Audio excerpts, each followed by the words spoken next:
এক গাদা রুলস লাগবে না, যদি মনোযোগ দিয়ে 10 মিনিট আমার কথা শোনেন, ইনশাল্লাহ আপনি অ্যাক্টিভ থেকে পেসিভ বা পেসিভ থেকে অ্যাক্টিভ ভয়েস নির্ণয় করতে কিংবা নিজে হাতে হাতে লিখতে সক্ষম হবেন। এর জন্য কি করণীয়? কোনো করণীয় নেই, করণীয় একটাই, শুধু মনোযোগ দিয়ে আমার কথা শোনা। আমরা বলে থাকি ভয়েস 3 ধরনের: active voice, passive voice, quasi passive voice. আমরা এখন অ্যাক্টিভ আর পেসিভ নিয়ে কথা বলবো। আমরা কোনো রুলস বা নিয়ম জানার আগে আমরা জানার চেষ্টা করব আসলে অ্যাক্টিভ বা পেসিভ ভয়েসের নেচারটা কেমন, ধরন কেমন। নিয়ম টিয়ম পরে, এগুলোর দিকে এখন তাকানোর দরকার নেই, এইখানে মনোযোগ দিবেন। অ্যাক্টিভ ভয়েসের বৈশিষ্ট্য হলো বাক্যের শুরুতে একটা সাবজেক্ট থাকবে, ওকে, তারপর একটা ভার্ব থাকবে যে কোনো টেন্সে, তারপরে একটা অবজেক্ট থাকতে পারে, একটা কমপ্লিমেন্ট থাকতে পারে, অ্যাডভার্বিয়াল থাকতে পারে। বাট পেসিভ ভয়েসের বৈশিষ্ট্য হলো বাক্যের শুরুতেই অবজেক্ট থাকবে। That means you have to start the sentence with an object. তারপর ওই বাক্যটা কোন টেন্সে আছে সেই টেন্স অনুসারে একটা বি ভার্ব লাগবে। এরপর মূল ভার্বের পাস্ট পার্টিসিপল লাগবে। তারপর বাই লিখলেন না, লিখলাম না, তাতে কি? বাই ছাড়াই পেসিভ হতে পারে। পেসিভ হওয়ার জন্য আপনার আবশ্যকীয় উপাদান 3টা: অবজেক্ট, বি ভার্ব, V3। এখন কাজটা কার দ্বারা করা হয় এটা বুঝতে চাইলে বাই দিব, না দিব না, কিন্তু এই 3টার কোনো একটাকে বাদ দিলে পেসিভ হবে না। তাহলে আমরা আগে জেনে নিলাম যে কোনো বাক্যকে পেসিভ করতে গেলে শুরুতে আমার অবজেক্ট লাগবে, তারপর টেন্স অনুসারে একটা বি ভার্ব লাগবে, আর মূল ভার্বের পাস্ট পার্টিসিপল। বি ভার্বটা কি? রাইট। আপনি যে বাক্যটিকে পেসিভ ভয়েস করতে চান সেই বাক্যটি কোন টেন্সে আছে সেটা আগে দেখতে হবে। যদি মনে হয় বাক্যটি প্রেজেন্ট ইনডেফিনিট টেন্সে আছে, তাহলে আপনাকে বি ভার্ব হিসেবে অ্যাম, ইজ বা আর নিতে হবে। আর যদি পাস্ট ইনডেফিনিট টেন্সে থাকে তাহলে ওয়াজ বা ওয়্যার নিতে হবে। আর যদি কোনো কন্টিনিউয়াস টেন্সে থাকে, present continuous, past continuous, future continuous, যে কোনো কন্টিনিউয়াস টেন্স হলে dot dot dot dot being. প্রশ্ন হলে ডট ডটের মানে কি? প্রতিটি কন্টিনিউয়াস টেন্সের একটি নিজস্ব সাহায্যকারী ভার্ব থাকে। প্রেজেন্ট কন্টিনিউয়াসের নিজস্ব সাহায্যকারী ভার্ব হচ্ছে অ্যামিজার, পাস্ট কন্টিনিউয়াসের নিজস্ব সাহায্যকারী ভার্ব হলো ওয়াজ ওয়্যার, পারফেক্ট কন্টিনিউয়াসের সাহায্যকারী ভার্ব আছে হ্যাভ বিন, হ্যাজ বিন। আছে কি না? আছে। সো যে কোনো কন্টিনিউয়াস টেন্সকে পেসিভ করতে গেলে আপনি ওই সাহায্যকারী ভার্বটা নেবেন, তার সাথে শুধু বিং যোগ করে দিবেন। একই রকম ভাবে যে কোনো পারফেক্ট টেন্সকে পেসিভ ভয়েস করতে গেলে সেই সাহায্যকারী ভার্বের সাথে শুধু বিন যুক্ত করবেন। আর যদি can, could, shall, should, will, would এর মতো কোনো মডাল ভার্ব থাকে তাহলে পেসিভ করার জন্য মডালের সাথে আপনি বি যুক্ত করে দিলেন। রাইট? তাহলে এইটুকু বৈশিষ্ট্য মাথায় রেখে আপনি যে কোনো বাক্যকে পেসিভ করতে পারেন। তার নমুনা 10 মিনিট লাগবে না, আপনি এখনই বুঝে যাবেন। সো ফর এক্সাম্পল, আমি একটা সেন্টেন্স লিখলাম অ্যাক্টিভ ভয়েসে, সহজ একটা বাক্য আগে বুঝেন। শি ইজ, তারপর কঠিনগুলো আনবো আমি, writing a letter. She is writing a letter. সে একটা চিঠি লিখতেছে। ভালো কথা, আমি এটাকে পেসিভ করব। তো আমার জন্য শুরুতে কি লাগবে? অবজেক্ট লাগবে। তাহলে এই বাক্যের অবজেক্ট কে? এই বাক্যের অবজেক্ট হচ্ছে a letter. A letter object নিয়ে শেষ। এবার অবজেক্টের পর জন্য আমার কি লাগবে? বি ভার্ব লাগবে। এখন আপনি দেখতে পাচ্ছেন যে এখানে আইএনজি আছে। আইএনজি থাকা মানে কন্টিনিউয়াস টেন্স। সে যে কোনো কন্টিনিউয়াস টেন্স হোক না কেন, কন্টিনিউয়াস টেন্সের বি ভার্ব হিসেবে আমরা কি বসাই? বাক্যে যে সাহায্যকারী ভার্বটা আছে ওইটা আমরা নিব। আর তার সাথে যেন কি যুক্ত করব? এই যে এনি কন্টিনিউয়াস, কি যেন যুক্ত করব? বিং। তার মানে আমি দিলাম বিং। এবার আমি মূল ভার্বের পাস্ট পার্টিসিপল নিব। এই যে অবজেক্ট নিলাম, বি ভার্ব নিলাম, V3 নিব। এবার রাইট এর পাস্ট পার্টিসিপল কি যেন? রিটেন। রিটেন। ব্যাস, আমার কিন্তু পেসিভ হয়ে গেছে। A letter is being written. একটা চিঠি লেখা হচ্ছে। এখন যদি প্রশ্ন করতে চাই বাই হোম, কার দ্বারা, তাহলে আমাকে লিখতে হবে কার দ্বারা? কার দ্বারা? এই যে শি এর দ্বারা। তার মানে আমি লিখবো বাই শি। না, শি লিখতে পারবো না। কেন পারবো না? কারণ বাই একটা প্রেপোজিশন, তাই এটা হার হবে। শোনেন, ভয়েস চেঞ্জিং এর জন্য না, যে কোনো ক্ষেত্রে এরকম যদি একটা প্রেপোজিশনের পরে আপনি প্রোনাউন বসান, সেই প্রোনাউনটাকে অবজেক্টিভ ফর্মে বসাতে হবে, সেটা প্যাসিভ ভয়েস হোক আর না হোক। যে কোনো ক্ষেত্রে প্রেপোজিশনের পরে কোনো প্রোনাউন বসলে সেই প্রোনাউনের অবজেক্টিভ ফর্ম হবে। তাহলে আমার সেন্টেন্সটা কি হলো? A letter is being written by her. তার মানে আমরা অবশ্যই একটা বিষয় মাথায় রাখবো, সেটি হলো যে কোনো প্যাসিভ নির্ণয় করার জন্য আমাকে বাক্যের শুরুতে অবজেক্ট নিতে হবে, আগে আমাকে অবজেক্ট নিতে হবে, আমাকে টেন্স অনুযায়ী বি ভার্ব নিতে হবে, এরপর আমাকে মূল ভার্বের পাস্ট পার্টিসিপল করতে হবে। তারপর যদি আমি পরিচয় দিতে চাই যে কাজটি কার দ্বারা হলো, সেক্ষেত্রে আমি বাই লিখবো। আর যদি আমার প্রয়োজন না হয় তাহলে আমি বাই দিব না। এবার আমরা আরো কিছু এক্সাম্পল দেখে আসি, চলেন আরো কিছু এক্সাম্পল দেখে আসি। এইবার আমি লিখলাম আরেকটা বাক্য যে শি রিড আ নোভেল, সে একটা উপন্যাস পড়লো। এটা আমি প্যাসিভ ভয়েস করব। ওকে ফাইন, আমি প্রথমে অবজেক্ট নেব, অবজেক্টকে আ নোভেল। এরপরে আমার কি লাগবে? Be verb. এটা পাস্ট টেন্স, কারণ যদি এটা প্রেজেন্ট টেন্সই হতো, সি যেহেতু থার্ড পারসন সিঙ্গুলার নাম্বার, ভার্বের সাথে এস থাকতো, আছে নেই, তার মানে এটা পাস্ট টেন্স। যেহেতু এটা পাস্ট টেন্স, তাহলে আমাকে বি ভার্ব হিসেবে ওয়াজ বা ওয়্যার নিতে হবে। সো আমি এখানে নিলাম ওয়াজ। এবার আমার মূল ভার্বের পাস্ট পার্টিসিপল লাগবে, তাহলে রিড এর পাস্ট পার্টিসিপল কি? রিড। ব্যাস, আমার প্যাসিভ হয়েছে। আর নোভেল ওয়াজ রিড, একটা নোভেল পড়া হয়েছিল। কার দ্বারা? বাই হার, তার দ্বারা। সো এটাও বুঝে গেলেন। এবার যদি আমি বাক্যটাকে একটু বড় করতে চাই, কিরকম? আমি লিখলাম mister Rakib is going to start a night school, একটা নৈশ বিদ্যালয় চালু করতে যাচ্ছে ফর দ্য ইলিটারেট ভিলেজার্স, মানে নিরক্ষর গ্রামবাসীদের জন্য একটা রাতের স্কুল বা নৈশ বিদ্যালয় চালু করতে যাচ্ছে। প্যাসিভ করব, কোনো সমস্যা নেই। আপনার এত বিদ্যালয় কলেজ নিয়ে ভাবতে হবে না, আপনার দরকার একটা অবজেক্ট। প্রশ্ন হলো এখানে অবজেক্ট কোনটা? লক্ষ্য করেন, ইজ গোয়িং টু একটা model verb, can could shall should will would may might মাস্টের মতো is going to, am going to, are going to, এগুলো হচ্ছে এক ধরনের মডেল ভার্ব। আর যে কোনো মডেল ভার্ব যদি বাক্যে থাকে, তাহলে প্যাসিভ করার সময় এই আস্ত মডেল ভার্বটার সাথে শুধু আপনি বি যুক্ত করে দিবেন। ওকে, তাহলে আমার ইজ গোয়িং টু হলো মডেল ভার্ব, এটা হচ্ছে আমার মূল ভার্ব। তার মানে আ নাইট স্কুল, এটা হলো আমার অবজেক্ট। এটা আমার কি?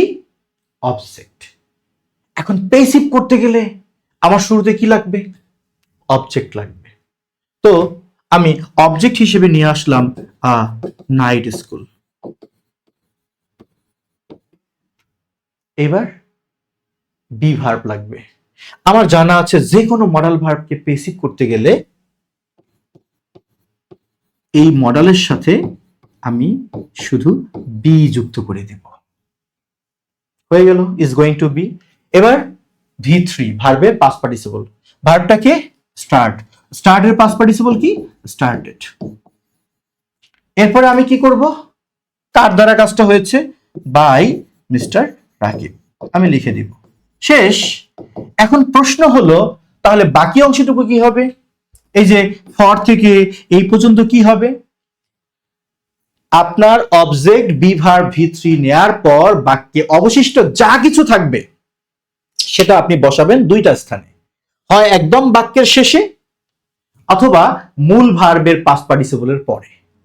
তাহলে আমার মূল ভার্বটাকে এখানে স্টার্টেড, তার পাস্ট পার্টিসিপলের পরে আমি বসাই দিব ফর দা, এখানে আমি লিখে দেব ফর দা ইলিটারেট ভিলেজার্স।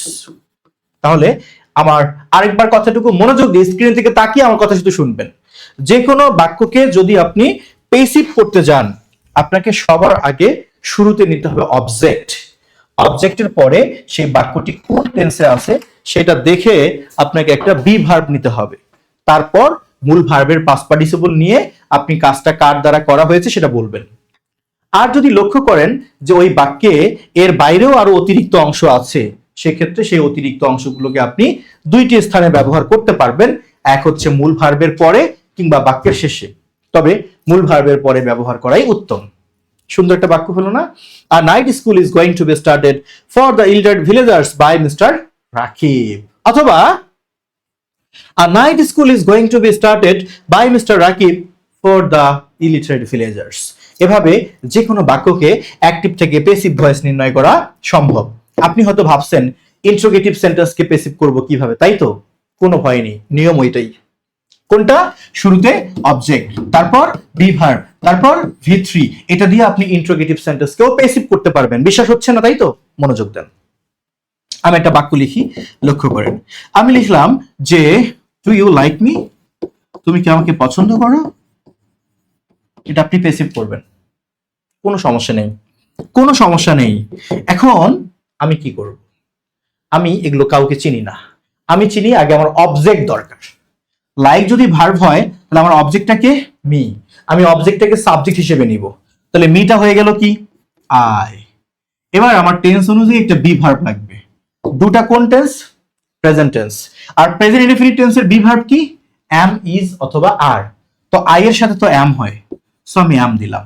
এবার আমার মূল ভার্বের পাস্ট পার্টিসিপল, লাইকের পাস্ট পার্টিসিপল কি জন্য? লাইকড। এরপরে আমার কি লাগবে? বাই, ওকে দিলাম বাই। কাজটা কার দ্বারা করা হয়েছে? সাবজেক্টকে ইউ, সো আমরা এখানে ইউ লিখলাম। তার মানে বাক্যটা কি হলো? I am liked by you. এখন আমি কোশ্চেন মার্ক তো দিব অবশ্যই, তাই না? দিব। এই যে আমি প্রশ্নবোধক চিহ্নটা দিলাম, প্রশ্নবোধক চিহ্নটা যে আমি দিলাম, বাক্য কি প্রশ্নবোধক হয়েছে? হয়নি। কেন হয়নি? কারণ আমরা জানি প্রশ্নবোধক বাক্য করার জন্য অক্সিলারি ভার্বটিকে আনতে হয় কোথায়? সাবজেক্টের পূর্বে। তার মানে এমটা এখানে না থেকে এম থাকবে বাক্যের শুরুতে। তাহলে কি হলো প্যাসিভটা? Am I liked by you. এইটুকুর জন্য আলাদা করে নিয়ম মুখস্থ করার কোনো মানে হয়? আমার নিয়ম ওটাই থাকবে, জাস্ট ইন্ট্রোগেটিভের সময় আমি মাথায় রাখবো অক্সিলারি ভার্বটি সাবজেক্টের আগে আসবে। আর ডু তো বাদ যাবে। ওই বাক্যের নিজস্ব সাহায্যকারী ভার্ব ছিল না, তাই প্রশ্ন করার জন্য ডু নিয়েছে। আর আমার তো প্রশ্ন করার মতো অক্সিলারি ভার্ব এম আছে, তাহলে আমি ডু কেন নিব? কি হয় না? হয়তো ভাবতেছেন ডাব্লিউএস থাকলে কি হবে? ভাই সেটাও সম্ভব। যেমন, মনোযোগ দেন, বুঝাই দিচ্ছি কেমনে সম্ভব। সো আমি লিখলাম হোয়াট ডু ইউ ওয়ান্ট, তুমি কি চাও? অথবা আমি বললাম যে why do you like him, তুমি কেন তাকে পছন্দ করো? হোয়াই থাকলে কি হবে সেই নিয়ম মুখস্থ করা বাদ দেন, কিচ্ছু দরকার নেই। আপনি সিম্পলি আগে অবজেক্ট খোঁজেন। অবজেক্ট কে? অবজেক্ট হচ্ছে হিম। তো আমি অবজেক্টটাকে সাবজেক্ট করব, তাহলে হিমটা হয়ে গেল কি? হি। এবার আমার টেন্স অনুযায়ী বি ভার্ব লাগবে। এটা কোন tense? Present tense. So present টেন্সের বি ভার্ব কি হবে? অ্যামিজার। তাহলে আমি হির সাথে কি নিব? ইজ। এবার মূল ভার্বের পাস্ট পার্টিসিপল, তাহলে লাইকের পাস্ট পার্টিসিপল কি হবে? লাইকড। এরপরে কাজটা কার দ্বারা হলো? বাই। কার দ্বারা? ইউ। সো আমি ইউ লিখে দিলাম, তারপর কোশ্চেন মার্ক দিলাম। কিন্তু প্রশ্নবোধক কি হয়েছে? হয়নি। কি করা উচিত ছিল? এই অক্সিলারি ভার্বটাকে কেটে সামনে আনা উচিত ছিল। হ্যাঁ, এনেছি, প্রশ্ন হয়েছে। কিন্তু আমার এটা কি সাধারণ প্রশ্ন ছিল? না, আমার এটা ডাব্লিউএস কোশ্চেন ছিল। সো আমি ডাব্লিউএস এর জন্য শুধু হোয়াইটাকে কেটে সামনে বসাই দেই, সমস্যা কি? Why is he liked by you, হয়ে গেল। একই রকম ভাবে আমি যদি এবার আপনাকে লিখে দেই আরেকটা বাক্য, যে where did you see the man, তুমি লোকটিকে কোথায় দেখেছিলে? কোথায়? হোয়ারের নিয়ম কি? কিচ্ছু জানার দরকার নেই, আপনি শুধু এইটার দিকে মনোযোগ দেন। আপনার প্রথমে কি দরকার? Object. That means you have to start the sentence with an object. So where is the object? Normally object's position is after the verb. So where is the verb? এখানে ভার্ব হলো সি। ভার্বের পরের অংশটা অবজেক্টকে দামেন।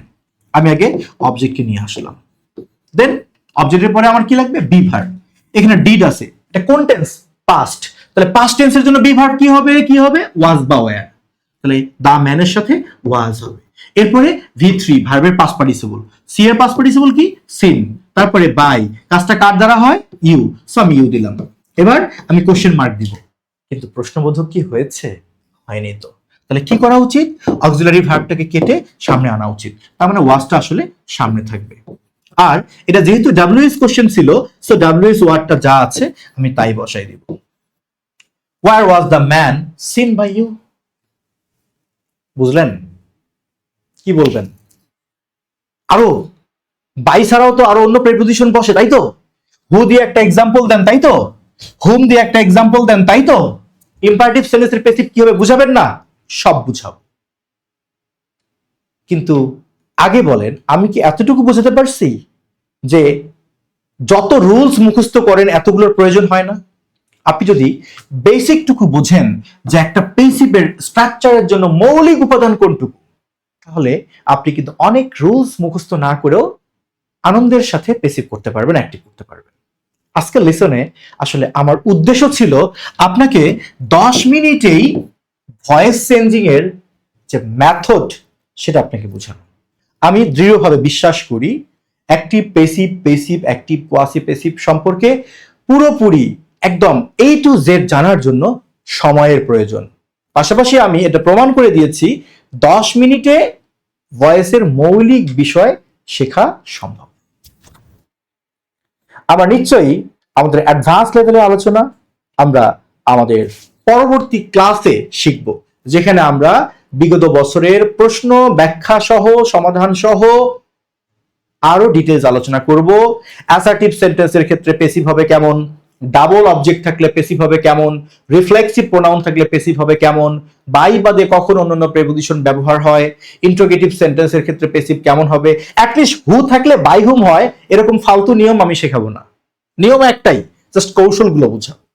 Imperative সেন্টেন্সের passive কেমন হয়, আমরা সবকিছু নিয়ে পরবর্তী লেসনের জন্য অপেক্ষা করব। সবাই ভালো থাকবেন। আজ এটুক পর্যন্তই। আসসালামু আলাইকুম।